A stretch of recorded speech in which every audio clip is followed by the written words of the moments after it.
Hello everyone. Today we will be discussing a topic which is called as permeability.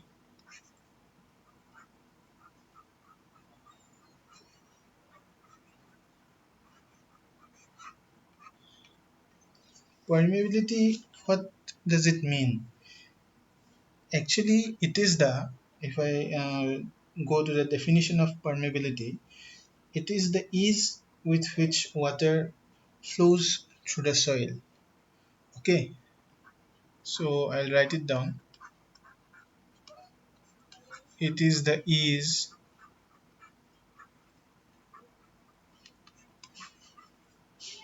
with which the water flows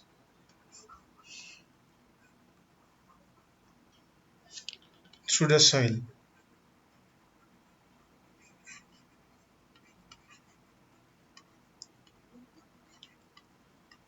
Okay, so the ease, or we can say the convenience with which the water flows through the soil is called as permeability.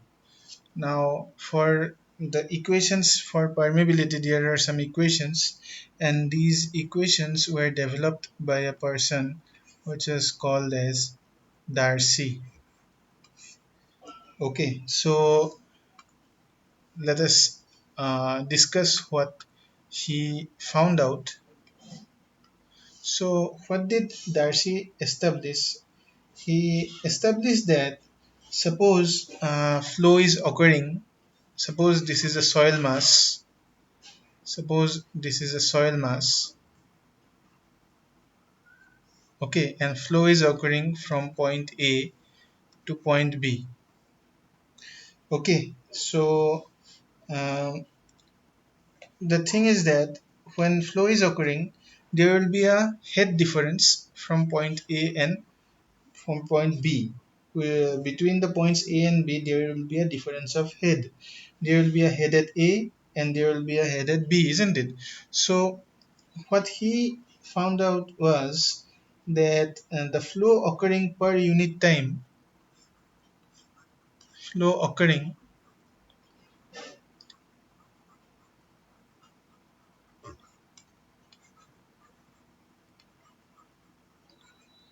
per unit time, it was proportional to the head difference. Okay, or you can say the head causing the flow. It was proportional to that. Okay, to the head difference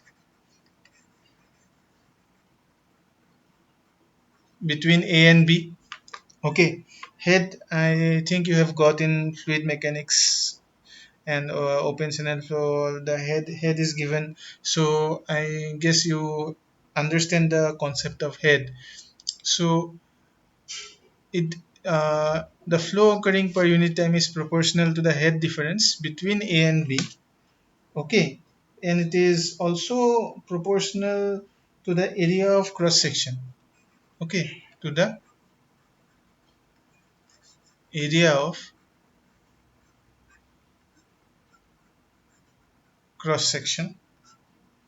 Okay, and it is inversely proportional to the length.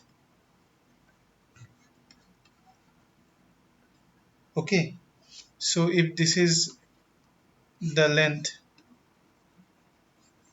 of flow, okay, this is the length of flow, the flow occurring per unit time is inversely proportional to the length, and it is directly proportional to the area of cross section. Now if I look from this side, this area that you will see if you look from this side, that is the area of cross section. Okay, and now for the head difference, at A if the head is HA, at B if the head is HB, then HA minus HB will be the head difference of the head between A and B. So now if I try to write it down in the form of a equation, so Q is the discharge per unit time. Okay, flow, it is occurring per unit time, so it is proportional to head difference, which is called as delta H. This proportional to the cross sectional area, and it is inversely proportional to the length. Okay, Q is the flow, volume of flow per unit time. Okay, so this is the ultimate equation which was obtained by Darcy. All right, now if I have to remove this proportionality sign, then I have to introduce a constant. Okay, so let me introduce it in order to remove the proportionality sign.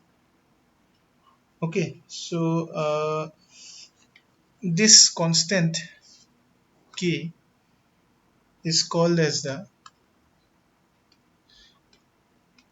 this constant k is called as the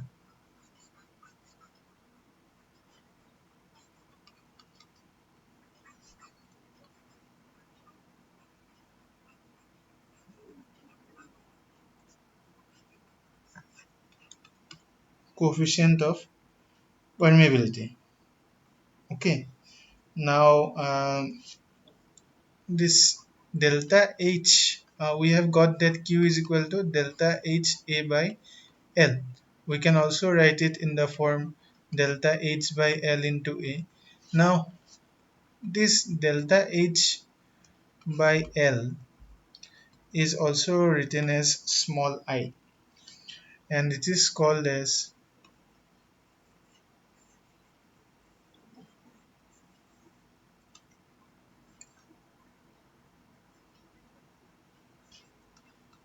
hydraulic gradient. Okay, hydraulic gradient. So it is what, change of head plus change of head per unit length. Delta H is the change of head divided by total length, so we get change of head per unit length. So this is actually defined by the term small I, which is equal to the hydraulic gradient. So this, there should be K here. Okay, so it is K I A. We can write it like this.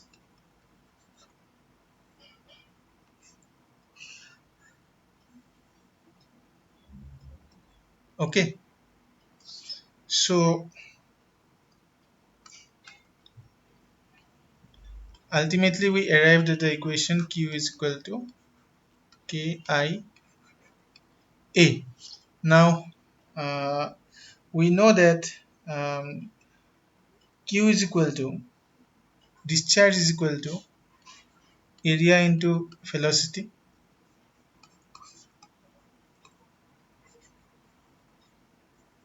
Discharge is equal to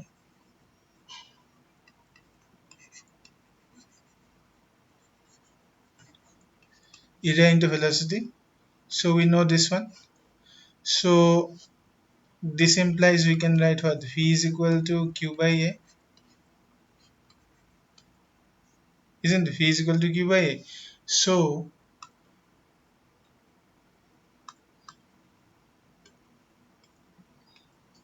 now since we have Q is equal to K I A, if I bring A to the left,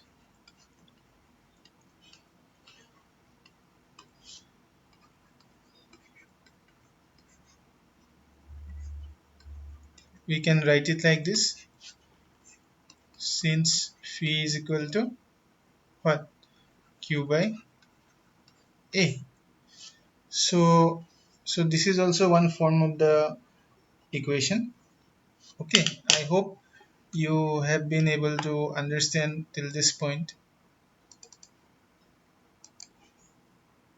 Now let us go a little bit deep into this velocity. Okay, this velocity term. So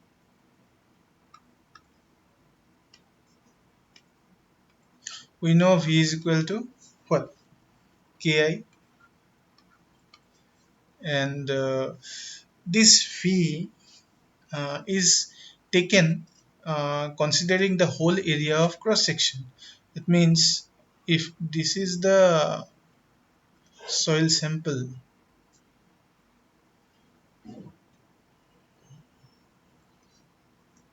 point A to point B, and this is the cross sectional area.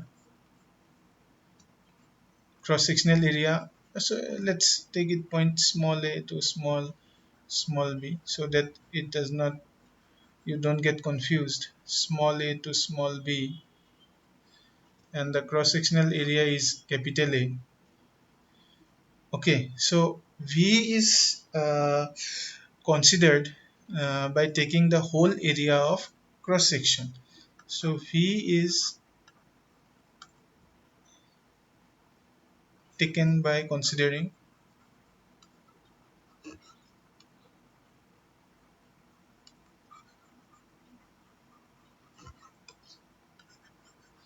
the whole area of cross section capital A. So velocity v is taken by considering the whole area of cross section A, because we have been dealing with capital A, small q, v, isn't it? So v is like indirectly or directly related to this cross sectional area A. That means till now we assume that the velocity of flow is going through the whole cross sectional area A. The velocity of flow is happening throughout the whole cross sectional area A. But it's not true.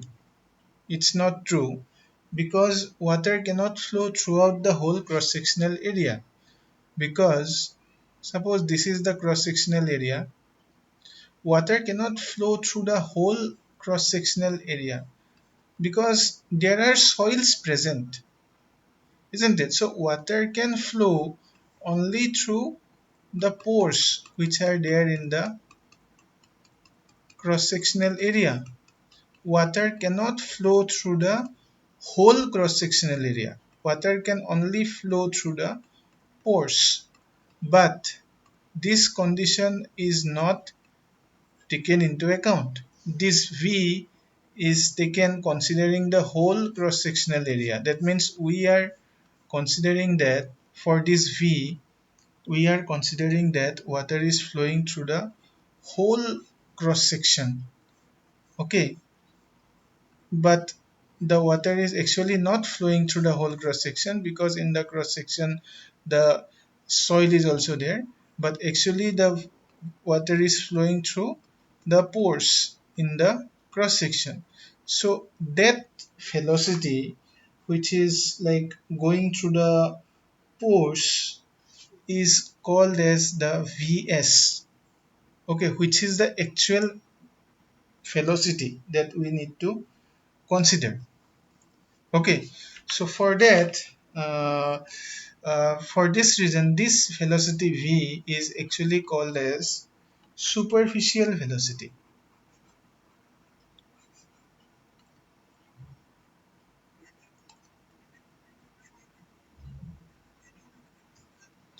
because this velocity is actually not happening.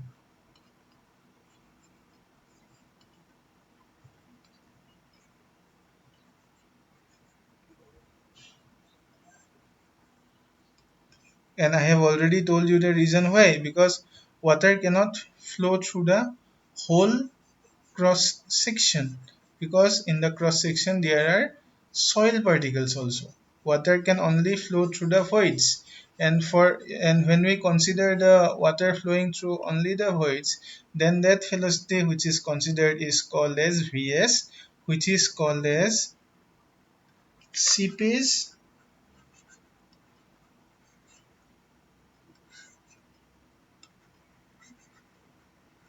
velocity. That is actually true. Cps velocity is the velocity that is actually happening, because water in real can only flow through the pores, through the voids. So Cps velocity is the actual velocity that is happening in real. And now since we are not we are not playing with the discharge, so the Cps velocity formula, how can we find out? The Cps velocity formula can be found out by the equation v into a is equal to vs into as. Sorry, not as, it will be av. Av is the area of voids, v is the superficial velocity, a is the total cross sectional area, vs is the Cps velocity, av is the area of the voids. So I'll write it down: superficial velocity, total cross sectional area. This is the Cps velocity, and this is the area of voids. Okay, so now if I equate it, because discharge will be same, because we always take into account a particular situation where a particular discharge will be happening. So for a particular situation, discharge will remain constant. So now what we will write here is AV by A is equal to V by Vs. And what is this V by Vs? Or we can say area of voids by total area. You see, area of voids by total area. If I take a soil sample, okay, of constant thickness, okay, suppose we are considering a soil sample of a constant, suppose length is same, okay, length will be constant. So now uh, if this area of voids by total area, I need to convert it in some other form. What can we write? We know that porosity is equal to what? Volume of voids by total volume, isn't it? Volume of voids by total volume. So if this is the formula for porosity, if we just volume is equal to what? Area into length, isn't it? So length, if I write Vv is equal to what?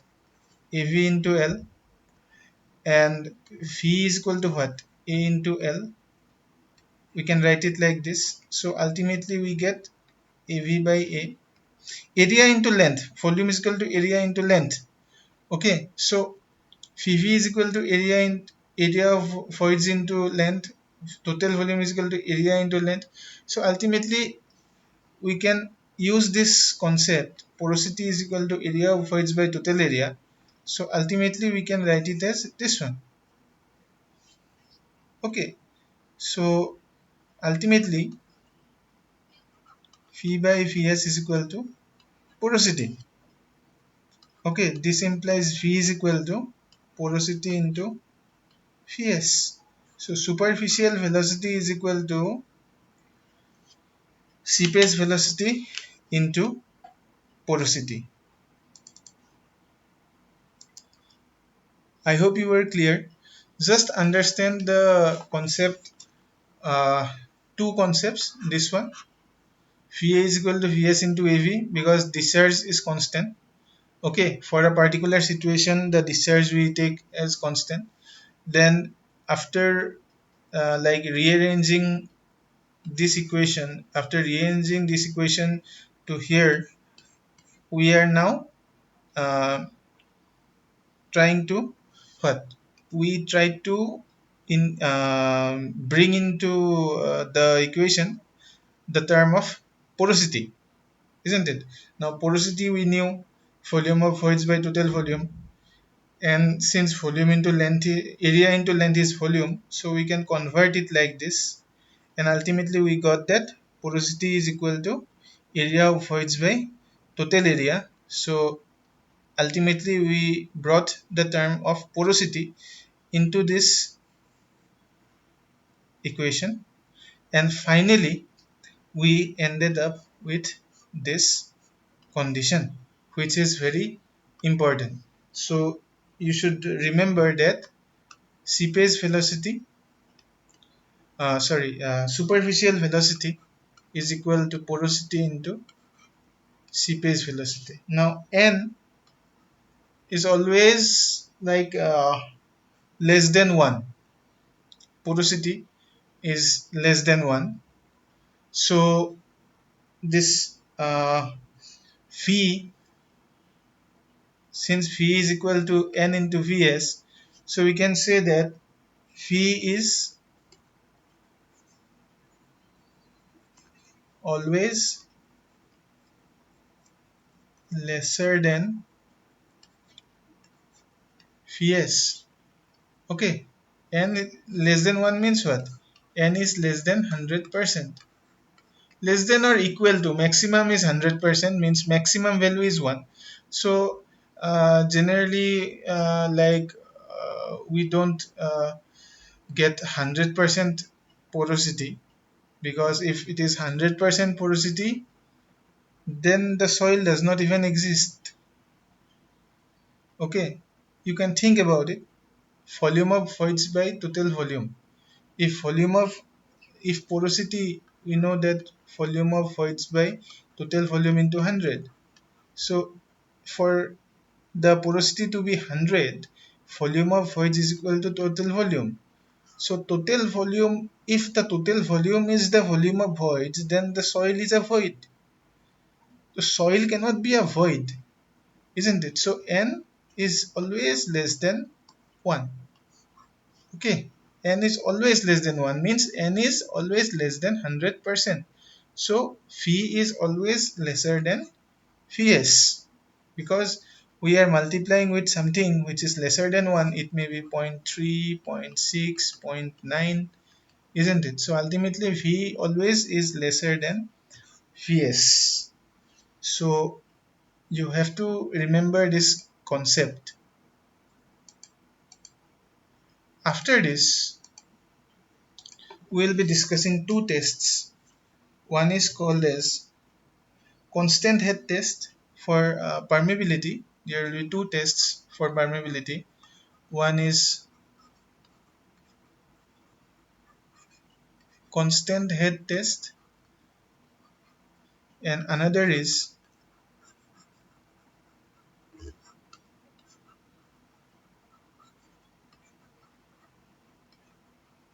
falling head test. Okay, so for both the experiments, I'll be making a video like tomorrow. Okay, so this is all for now.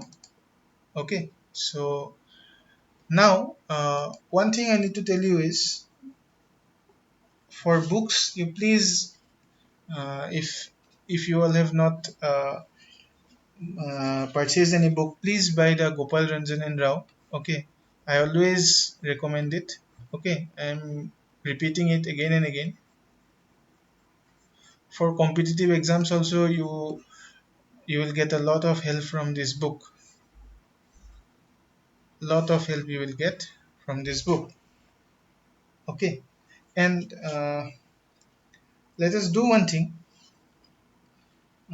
Let us try to solve numericals after these two classes. One will be like uploaded today this video, then next video I'll be uploading tomorrow. So after that we will be spending a few videos on numericals. So I request you to go through the videos from the first video. Okay, starting from lecture 1, you revise the videos. Okay, and I will upload videos on numericals where I will be solving the problem, but I would recommend that you don't just fast forward the video and see the solution. You try to do the problems by attempting it yourself. Then if you can't, then you can watch the videos and you can like uh, take the necessary ideas if you are not being able to proceed, but try to solve it by yourself first. So this video and the next video will be based on theory.